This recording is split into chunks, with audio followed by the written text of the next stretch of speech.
It's great to see so many of you. This show on Arab pop art has been beloved and been popular, and we're so happy about that. So we're just gonna wait a couple of minutes until everybody is sitting down. Yes, so thank you for coming. This program tonight is coming out of our exhibition Arab Pop Art Between East and West.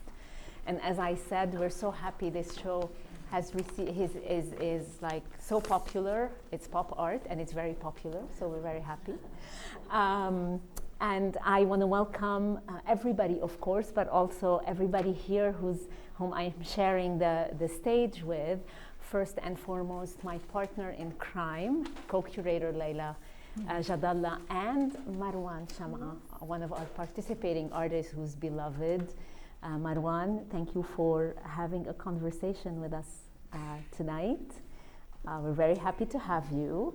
Laila and I are going to run a conversation with Marwan, and we've been chatting, and every piece has so many stories, we will need hours. So we're going to try to give you a snapshot in 30 minutes, and we're going to open the floor to questions, and then whoever would like to join us after in the gallery for a tour, we can talk more, and Marwan will be with us until 8 p.m. so we can continue the conversations. Please come up to him and continue the conversations if you have more questions. You all have the bios on your flyer, but I want to introduce Marwan because that's the most seamless way to get into the conversation. He's a Lebanese-American artist who's embraced pop art, and he's grown up in such a cosmopolitan way. How could he not, right? Grew up in Beirut, Munich, and New York, and used pop art with its vibrancy for social commentary. And we're going to talk a little bit about his practice, but also his story, because both are so deeply intertwined.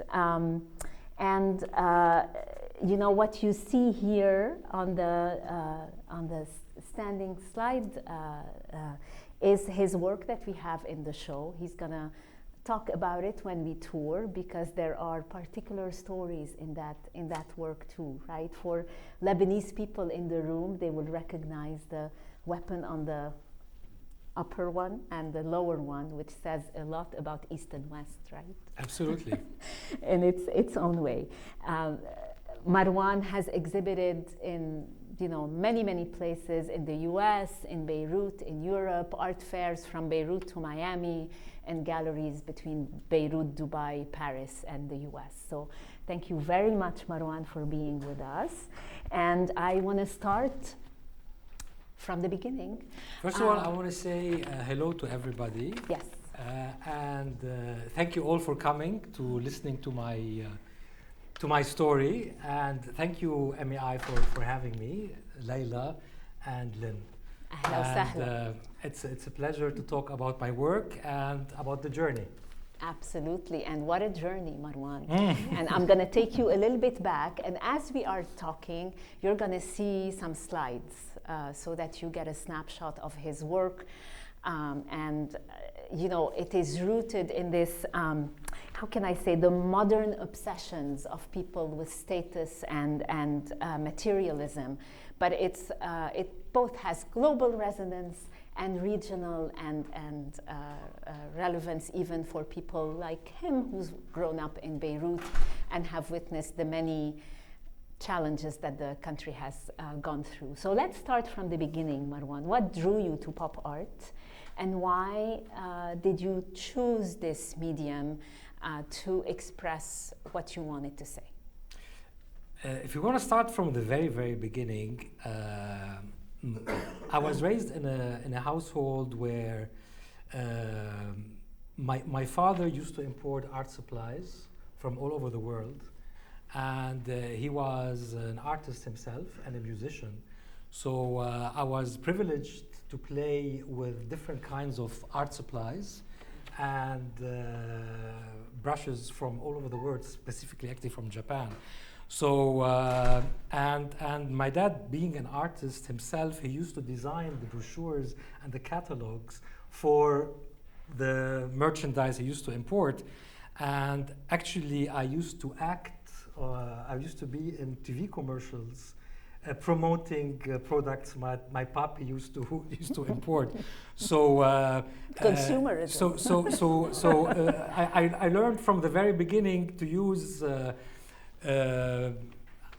like the visual aspect of promoting things, and pop art, I think, is the obvious vessel to bring the message across. So it was not intentional that I want to be a pop art artist. Actually, basically, I was born into that kind of environment. Yeah, but you used it also to push against so much in society, globally, and with what you were seeing around you, right? And you said you were inspired by a very important American of Portuguese descent pop artist, Mel Ramos. Maybe you can talk about this, and we can see some of the series that is called Ode to Mel. Ode to Mel. Mel is one of my heroes, actually, and people who are not familiar with Mel Ramos, he used to use very popular, like Coca-Cola or Chiquita banana, and you have like Michelle Pfeiffer hugging the banana or whatever. So I like the idea how he mixed stardom with commercial products we all use and we all know. So I wanted to give a nod to him, actually, but I didn't want to use famous actors or whatever. I used superheroes and showing them that they have also the human side of superheroes, that they have their cravings for jelly beans or for Heinz ketchup, and they are basically not very different than all of us. So this is the idea how I changed a little bit the idea of Mel Ramos. But this is definitely a big nod to him, who I think is he's a fantastic artist. Absolutely. Before I pass it on to Laila, if we go back into the first slides just a little bit, could you talk just a tiny bit about what you wanted to say in that series of Fresh Mart? The Fresh one. Yes. The Fresh Mart series actually is, I did it here in the US, and I was kind of making fun of the buzzwords that are being way abused, like fresh, organic, and natural, and free roaming, and all of these things to make you sell more and buy things. And I mean, I'm exaggerating a little bit because I have like this Wonder Bread here, and they don't say fresh on it, but I'm just like pushing the envelope a little bit. How can a bread be fresh that was made 2-3 weeks ago? And when you hold it, it's like you can squeeze it like an accordion, and by magic it goes back. And how can this be like natural and fresh food? And the idea was it's like a supermarket called Fresh Mart. Then I found out actually there is a store called Fresh Mart. I did not know that, and I made a slogan called Fresh Mart, where fresh is always in stock. So how can fresh be in stock? So I was playing on that, and it's being abused and so many times all over. You know, these buzzwords, they are meaningless. Yes, when you say fresh, is now okay. What does it mean, fresh? Yes. And I want to throw it to Laila, because your work really balances this, you know, being global, but also being rooted in the region and the iconography of the region and its rich culture. You take it away, Laila. Thank you, Lyne. So I want to build on a few things you touched on already with Lyne. Your incredible use of color that you incorporate, obviously iconography that audiences I think here would be familiar with, as well as in the region as well. And we have a few slides to look at some other work that's very different than these first series we've talked about. But can you talk about how you play with your sense of color, these different cultural references, how you decide how to mix the imagery and reframe them in the way that you do? I mean, how I decide to mix them, there's no decision. to be honest. It comes kind of naturally when I do it.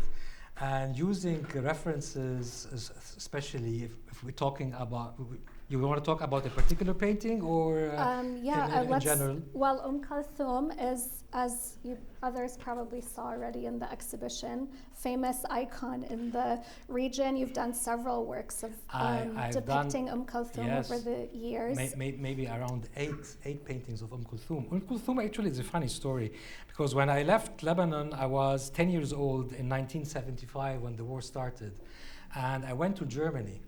And I was raised in Germany, and at home we used to speak German. So Arabic, I started learning Arabic. Till now, I don't know how to write and read Arabic very well, actually.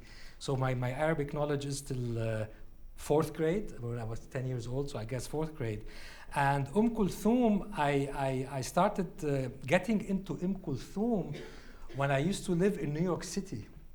When I used to live in New York City in my early 30s.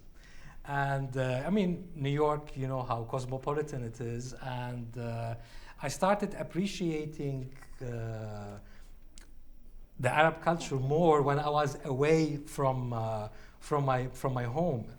And Kulthum represents to me actually the passion, and she's for me very much the symbol for the Arab identity, and which I lacked all my life. And I love to introduce Arabic in it, because also I lacked Arabic. As I said, I'm not very good in reading and writing Arabic, because I'm German educated, and my first language is German actually. And I missed that, and I integrate that as much as I can Arabic in my art.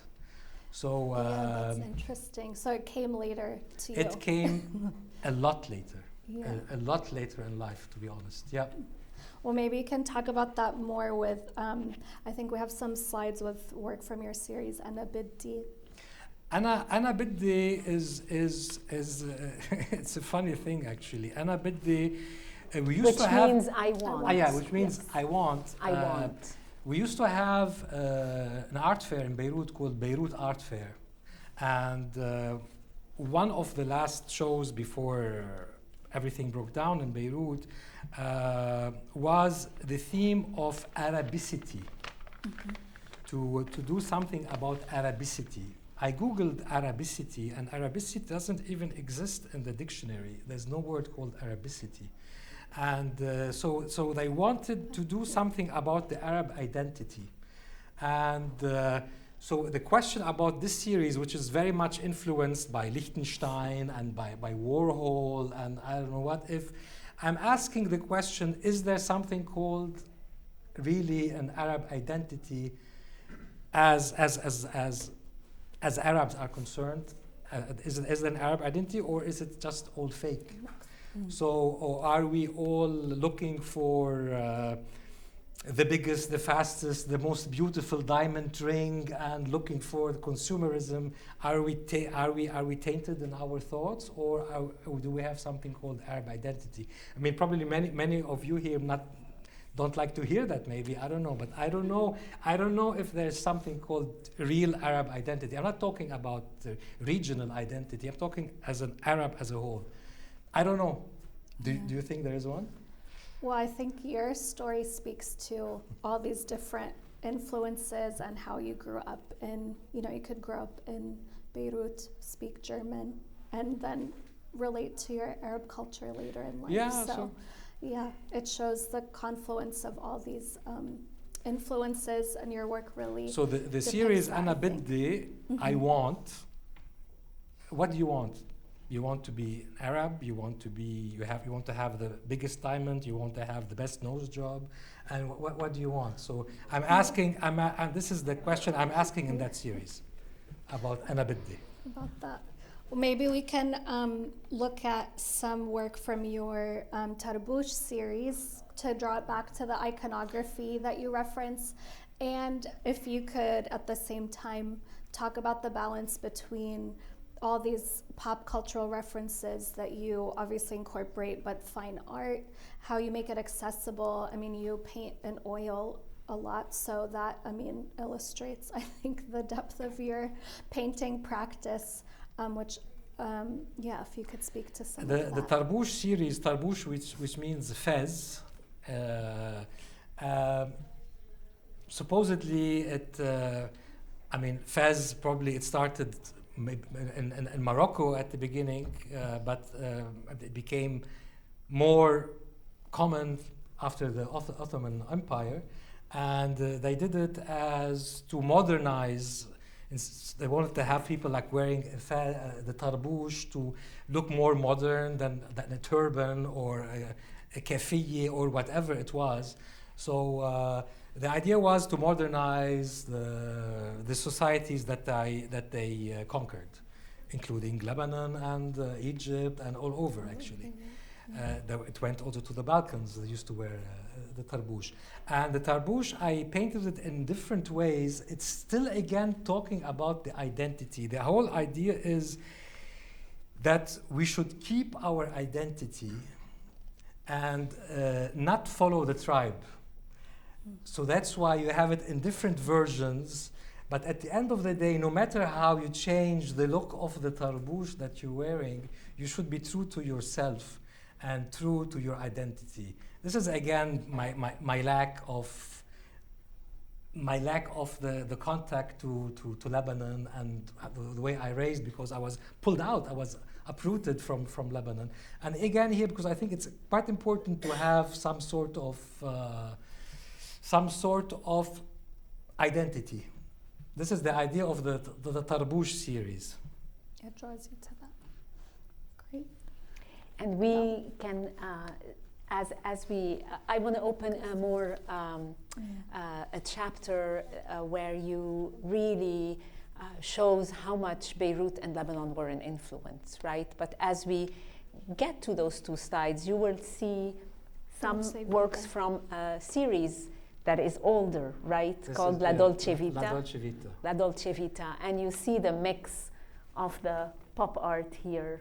I don't know if you want to say something quick about this. This is a former series. La Dolce Vita is actually me observing the society in Lebanon and how influenced they are. It's basically it's the basic story about La Dolce Vita. It's telling a story about an it girl. Her name is Yasmin.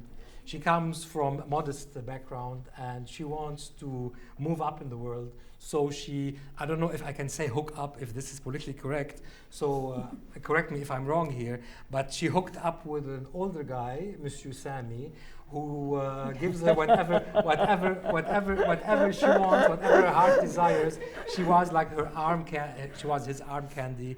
And this is the story of Yasmin. And this story is not typical Lebanese. I think the story is very universal. Yes. But this is something I observed many times in Lebanon. Those Dolce Vitas become bittersweet sometimes. So La Dolce Vita playing, of course, on the famous movie La Dolce Vita. Yes. So this is the idea of it. And we just pulled a few. This is a long series that is, as Marwan says, it follows the story of Yasmin and her husband, Mr. Sami. No, she didn't marry him. Okay. We don't know. It ended Not yet. In the cliffhanger, so we're not sure what happened. All right. Well, I think Laila and I both, if we can go to the BDL and EDL, the two big paintings, originally, we really wanted one of those two works in the show. But of course, they were sold. They are in somebody's home. We don't know who, but actually, those two, whoever. I'm going to ask Marwan to stop and talk about them, because for anybody who has any connection with Lebanon, those two buildings are symbolic of the entire collapse of a country and its inability to reform. It's like the black hole. So over to you, peel those two paintings. Maybe we start with the BDL, the first one, the BDL. What does it mean? You take it away. BDL is the Banque du Liban, and I think the central bank. Mr. Jeffrey Feldman can tell us a lot more about that. He has a bit better insight than I do. BDL, Banque du Liban, which stands for the Central Bank of Lebanon. I painted that with a friend of mine in collaboration with a Paris-based artist. His name is Ilir Zallah. And BDL stands for the financial collapse and the bankruptcy of and the corruption of Lebanon. Am I right, sir? Yeah. Yes. And I felt after personally losing all of my money before I came here, I felt I have to dedicate a painting for this lovely institution. Yes, the symbolic, the icon. I mean, look at the tensions in the painting. Look at how those colors look almost like also projectors on the building, and how the beauty of the architecture of the building. It's a beautiful building. The tensions of the beauty and the all of those tensions in it. And maybe the next slide. The next slide is for me that represents the inefficiencies of the Lebanese state. And this painting is called EDL, The Last Frontier. Like playing on the Star Trek. So I think if we solve the electricity issue in Lebanon, correct me if I'm wrong, I think we would be coming to the end of our issues, because billions of dollars were spent in the electricity sector, and EDL stands for Électricité du Liban, which is the power company in Lebanon. And the corruption and the billions of dollars that just vanished there is unprecedented, I think. Yes, Lebanon, to say, still has no functioning power. Till now, no electricity. Right, people rely on all sorts of things. But I want to draw our attention to the painting. Look at the decay in the painting, and tell us a little bit about the sign up. The sign, there's a big sign on top of the building. It says Kahraba Lebanon, EDL, the electricity company in Lebanon. And if you look at the highlighted part, I don't know if people who speak Arabic, they will see that it says Harban. Harban means I'm getting out of here. I'm running away. I'm running away. And I ran away. So this is the little Hitchcock moment that I'm hiding somewhere in that painting. Yeah, and it says a lot, right? Because even the building itself does not have enough power to light its own sign. Absolutely. Right, absolutely. And it just symbolizes, epitomizes the failure and the black hole of the country. But it's also intertwined in your own story since you left. Right? You left after the collapse, after the port explosion, which we'll see, the before and after of that. Tell us the story of that. Talking about this particular painting? The before and after, yes. This particular painting, this is an area in close to, in Ashrafiyya, it's called Jaitewi. It's a modest neighborhood where I had my studio. And I used to drive by a gas station which was abandoned years ago. And this gas station looked to me so sad, but it had those magnificent palm trees in front of it.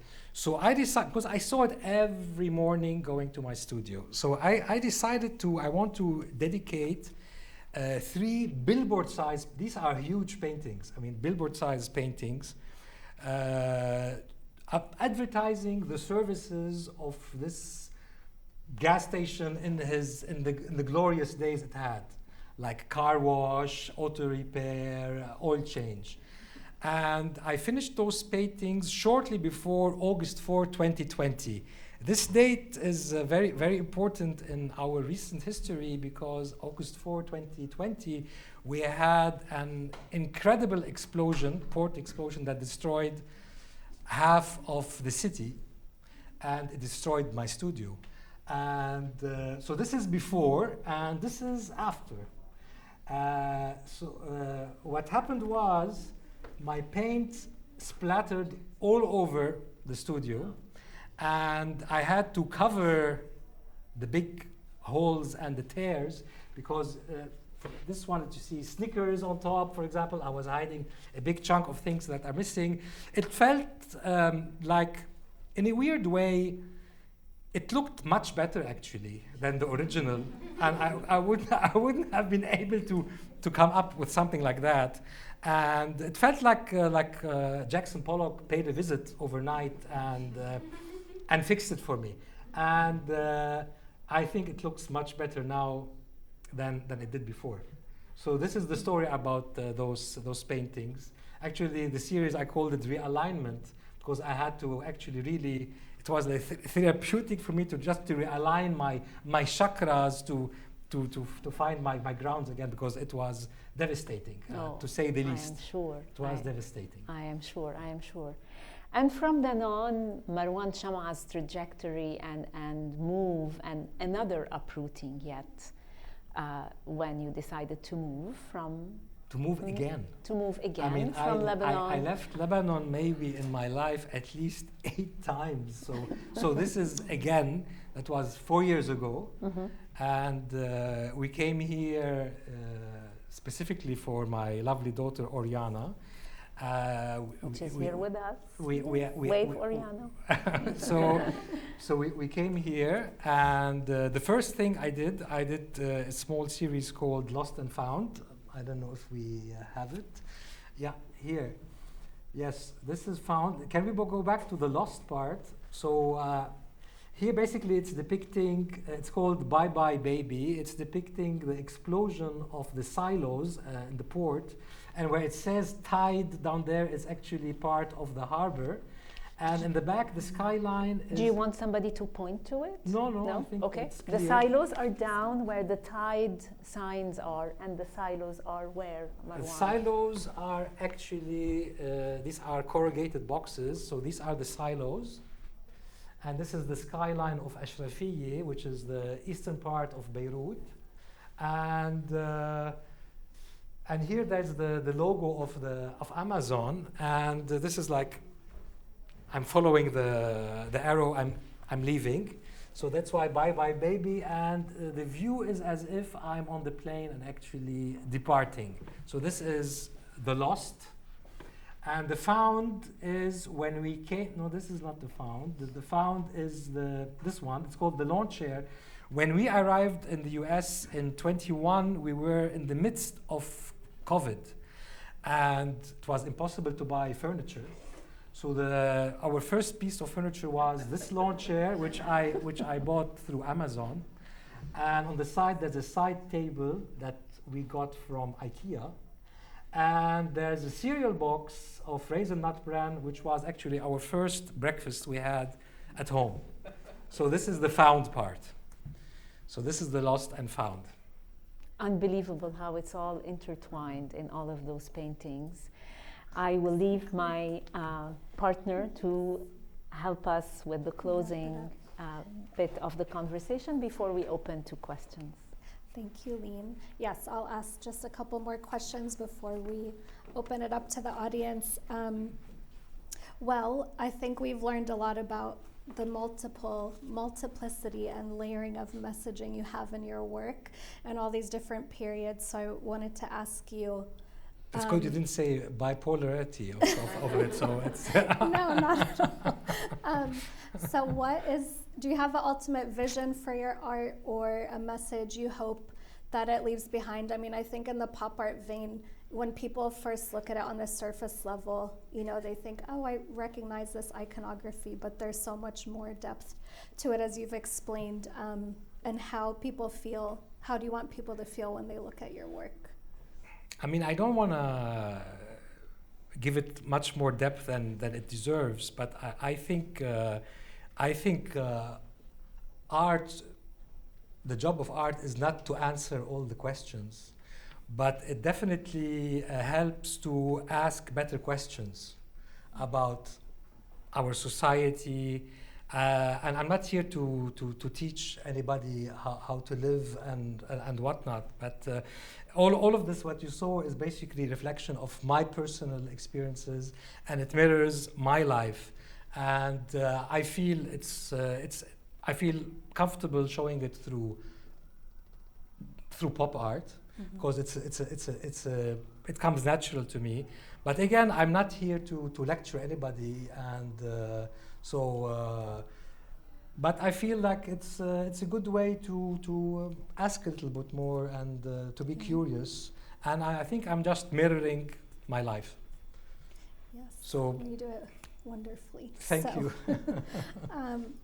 My last question for you is, anyone who follows Marwan on social media knows he's very active, always working, always creating something new. So I wanted to ask you what you're exploring now. Are there themes or directions you're currently exploring that you can share? I'm not going to share too much because it's still work in progress, but I'm working on a collaboration currently with a Beirut-based artist. It's a happy theme, but I don't want to talk too much about it. And if one of the future projects is actually with somebody who's hiding there in the back, Reem Bassous. We're also working on a collaboration together. Two amazing painters.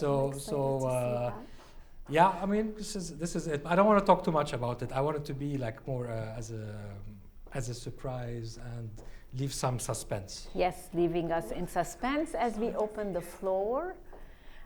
Any questions? What's a better way? Yes, there is a question from our friend Ibtisam. Yes. Hi. I have two questions. Question number one was about the series, the Tarbush.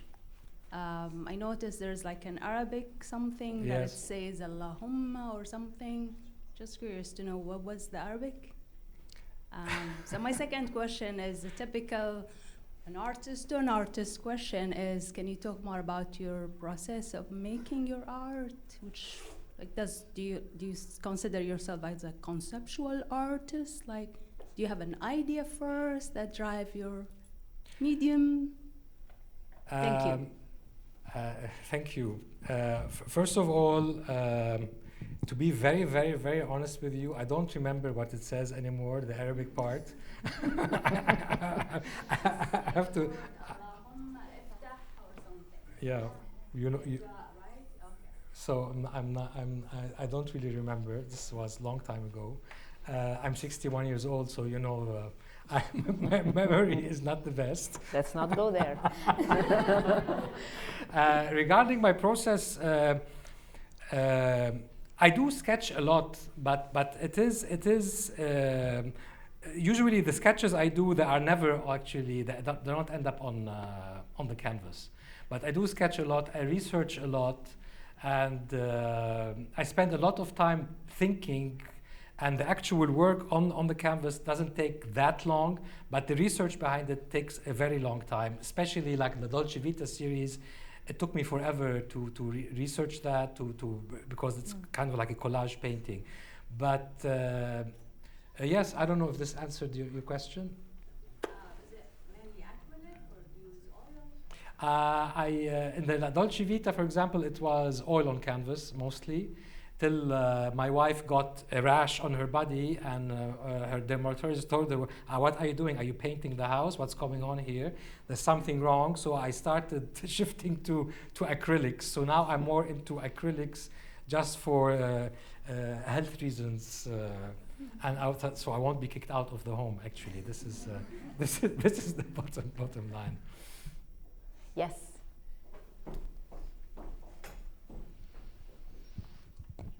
Thank you so much, Marwan, for this talk and for the art.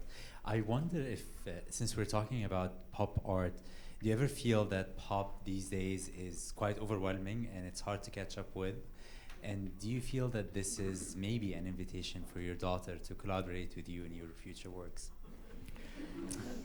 Actually, that's a good question. And Oriana and I, we used to work on many projects together.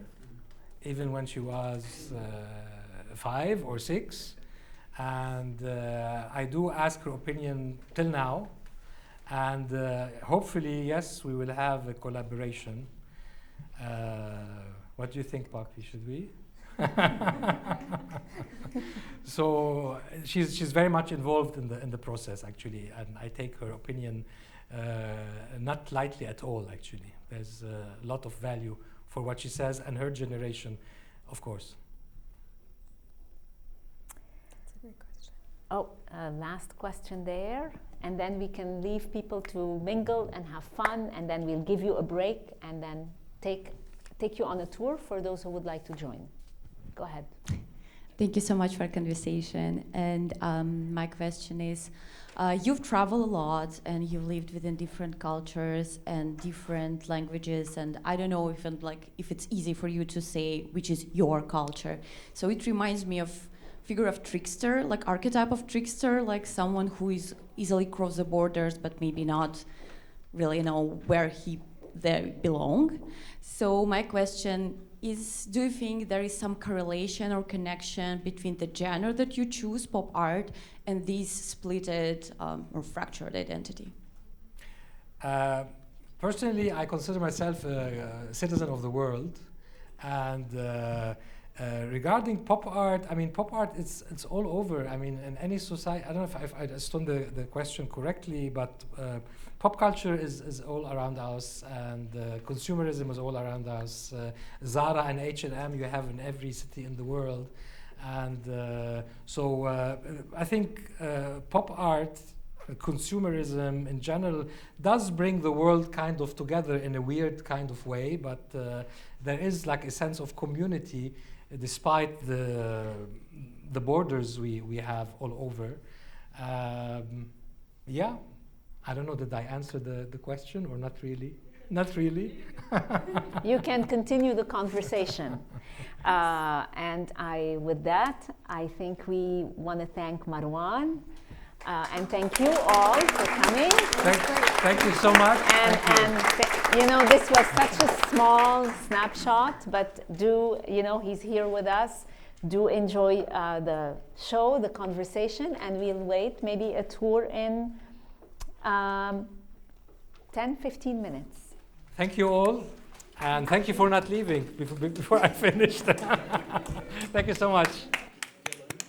Thank you. Thank you.